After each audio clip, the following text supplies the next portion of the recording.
कुछ ऐसे राज जानते हैं कि उनको लग रहा है कि इनकी गिरफ्तारी से कुछ बड़ा पंगा होने वाला है। अमित शाह जी के अंडर होम मिनिस्ट्री के अंडर दिल्ली पुलिस आती है। दिल्ली पुलिस ने यहाँ बिजली का कनेक्शन बंद कर दिया, दिल्ली पुलिस ने पानी का कनेक्शन बंद कर दिया, वो कर रहे हैं वो। लेकिन आप अपनी मन की बात में यहाँ पर कीजिए। मतलब आप वैसे तो आप कहते हैं आपकी 56 इंच की छाती है, 56 इंच की छाती जो है वो सूख कर एक किशमिश जितनी हो जाती है जब बृजभूषण सिंह जैसे लोगों के खिलाफ कार्रवाई करने की बात आती है। तो जंतर मंतर पर पहलवानों का जो प्रदर्शन चल रहा है, धरना चल रहा है, यहाँ पर अब महिलाएं भी आ गई हैं बड़ी संख्या में। आइए इनसे बात करते हैं एक करके कि क्या कुछ कह रहे हैं, कहाँ से आए हैं, क्या आप लोग कहाँ से आए हैं, क्या मांगे हैं आप लोग? हम लोग अलग अलग संगठनों से आए हैं। Delhi state anganwadi workers and helpers union, बिगुल मजदूर दस्ता, छात्रों का संगठन, दिशा छात्र संगठन, नौजवान भारत सभा, भारत की क्रांतिकारी मजदूर पार्टी, कई सारे संगठन हैं जो यहाँ पर रेसलर्स का प्रोटेस्ट चल रहा है उसके समर्थन में हम लोग यहाँ पर हैं। क्या जरूरत पड़ी है इस आंदोलन में साथ देने की, समर्थन देने की, कितना अहम है? बहुत अहम है, क्योंकि आज आप देख सकते हैं कि ऐसा कोई तबका नहीं है इस देश में जो सड़कों पे ना उतरा हो। 2014 में मोदी सरकार के आने के बाद चाहे मजदूर हो, चाहे छात्र हो, चाहे सैनिक हो, गरीब किसान हो और अब खिलाड़ी भी, हर कोई सड़कों पर उतर आया है, क्योंकि सरकार की नीतियां जो हैं वो इसी तरीके की हैं कि लोग मजबूर हो रहे हैं सड़कों पर आने के लिए।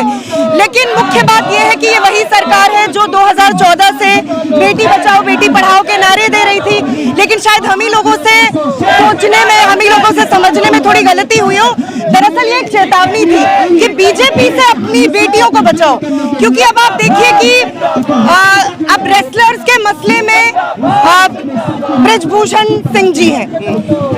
ऐसी कौन सी चीज है जो मोदी जी को या बीजेपी को या आप कह सकते हैं कि योगी आदित्यनाथ को उनके खिलाफ कार्रवाई करने से रोक रही है? या तो वो कुछ ऐसे राज जानते हैं कि उनको लग रहा है कि इनकी गिरफ्तारी से कुछ बड़ा पंगा होने वाला है, नहीं तो आज जिन रेसलर्स के साथ आप फोटो की कोई भी अपॉर्चुनिटी नहीं छोड़ते थे और वो आपके लिए जब पदक जीत के लाते थे तो आप उनको सम्मानित करने को भी अपने पॉलिटिकल, आप कह सकते हो, माइलेज के लिए इस्तेमाल करते थे। आज वही लोग, उसमें और खास तौर पे जो विमेन रेसलर्स हैं, मैं तो सबसे पहले उनके संघर्ष की दाद देती हूँ। लेकिन सोचने वाली बात है कि अमित शाह जी के अंडर होम मिनिस्ट्री के अंडर दिल्ली पुलिस आती है। दिल्ली पुलिस ने यहाँ बिजली का कनेक्शन बंद कर दिया, दिल्ली पुलिस ने पानी का कनेक्शन बंद कर दिया। कितनी इनसेंसिटिव और कितनी बुज़दिल हो सकती है ऐसी पुलिस जो एक आप कह सकते हो कि न्याय संगत आंदोलन के खिलाफ जाकर खड़ी हो रही है। अब आजकल तो एक आम बात बन गई है, देखिए, ब्रांड करने की।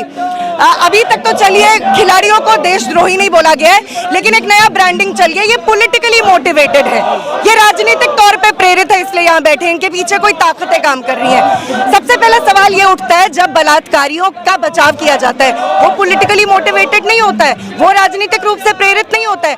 आज कौन नहीं जानता है जो बृजभूषण सिंह जैसे लोग हैं, जो इतने इम्पोर्टेंट फेडरेशन के प्रेसिडेंट हैं, वो वहां पर जिस किस्म के सीरियस एलिगेशन से घिरे हुए हैं, आप अगर उनको मतलब रिजाइन करने के लिए मजबूर नहीं करते और उनके खिलाफ कोई भी न्यायिक प्रक्रिया, कानूनी प्रक्रिया नहीं चलाते, तो समझा जा सकता है कि मोदी सरकार और बीजेपी के इंटेंशंस क्या है। और इनके बेटी बचाओ के नारे की असलियत हम यहीं देख सकते हैं जब ऐसे तमाम पहलवान यहाँ पर बैठे मिला देंगे जैसे बयान आते हैं, उसको क्या इन नेताओं के लिए नहीं है, ये एक विशेष लोगों के लिए? देखिए, ये तो वैसे भी भाषा, किसी भी लोकतांत्रिक जनवादी देश में ऐसी भाषा का कोई मतलब ही नहीं है, इस तरीके की भाषा का इस्तेमाल करना। और ये भी कौन नहीं जानता कि तमाम अपराधी, चाहे वो विकास दुबे हो, अतीक अहमद हो, इस तरह के तमाम जो अपराधी थे, वो तो पुलिस कस्टडी में भी सेफ नहीं थे और वो भी पता नहीं क्या क्या राज जानते थे यूपी सरकार के बारे में और तमाम इनके नेताओं के बारे में। लेकिन ये सारी भाषा तो वैसे भी शोभा नहीं देती, और अगर इस तरीके की भाषा का इस्तेमाल कोई इलेक्टेड रिप्रेजेंटेटिव करता है तो बहुत ही मतलब अफसोसनाक बात है। लेकिन मोदी जी की चुप्पी पर क्या कहेंगे? मोदी जी किसी, हाँ, आज तो मोदी जी मन की बात, मेरा मतलब है कि मन की बात करने वाले कर ही रहे होंगे, इस टाइम उनका मन की बात चल ही रहा होगा। तो जरा यहाँ पर इतने सारे खिलाड़ी हैं, इनके भी मन की बात को जानिए, समझिए।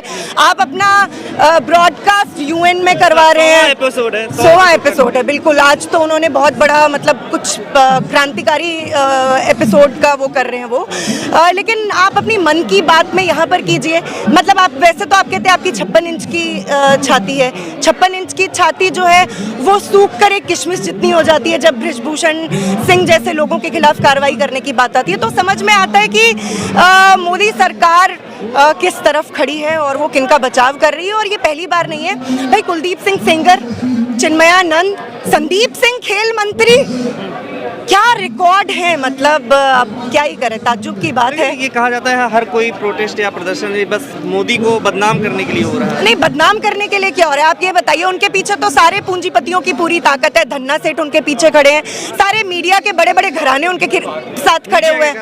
मतलब जो भी है, गोदी मीडिया के घराने तो खड़े ही हैं, सब उनके साथ खड़े हैं। ये भी उनको यहाँ पर अगर कवरेज करने के लिए आना पड़ रहा है तो जाहिर तौर पे हमारे खिलाड़ियों ने जिस तरीके से साहसपूर्ण तरीके से अपना आंदोलन चलाया तो उसकी वजह से मजबूर हुए हैं, क्योंकि एकदम ब्लैकआउट भी नहीं कर सकते।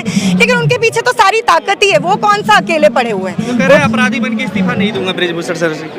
अपराधी वो ये कौन तय करने वाले होते हैं? ये आप इस देश की जुडिशरी पे छोड़ दीजिए ना कि वो अपराधी है कि नहीं है। वो अपने को क्लीन चिट कैसे दे सकते हैं? तो वही वो भी कह रहे हैं कि ये लोग मांग क्यों बदल रहे हैं, अपनी गिरफ्तारी पे आ गए अब लोग।